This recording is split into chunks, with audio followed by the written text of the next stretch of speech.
పండిన గువావా కేజీకి రూ. 15 మాత్రమే. కానీ అదే పండుతో రోజుకు 60,000 వరకు ఆదాయం వస్తాయి. గువావా పల్ప్ అంటే గింజలు, తొక్కలు తొలగించి తీసిన ఫ్రూట్ కన్సంట్రేట్. ఇది జ్యూస్, జాము, ఐస్ క్రీం తయారీలో వాడతారు. గువావాను మొదట శుభ్రంగా కడుగుతారు.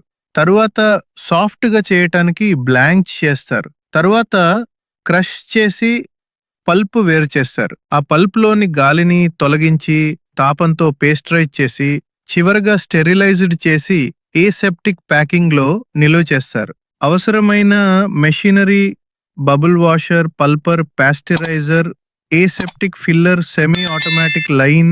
పెట్టుబడి వివరాలు: machinery 45 lakhs, shed and licences 20 lakhs, working capital 15 lakhs, total investment 80 lakhs, bank loan 50 lakhs వరకు లభించొచ్చు.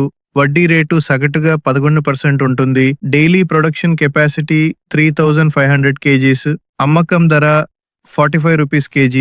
Yearly revenue 4 crores 72 lakhs. ఖర్చులు 2 crores 34 lakhs. Profit 2 crores 10 lakhs. ఈ యూనిట్ ద్వారా ప్రాఫిట్ మార్జిన్ 44% ఉండే అవకాశం ఉంది. బ్రేక్ ఈవెన్ 8 నుండి 10 నెలల్లోనే వస్తుంది. పెట్టిన మొత్తం ఒకే ఏడాదిలో తిరిగి వచ్చే ROI ఉంటుంది. తయారైన పల్ప్ ను జ్యూస్ తయారీదారులు, ఐస్ క్రీం బ్రాండ్స్, అలాగే ఎగుమతిదారులకు సప్లై చేయొచ్చు.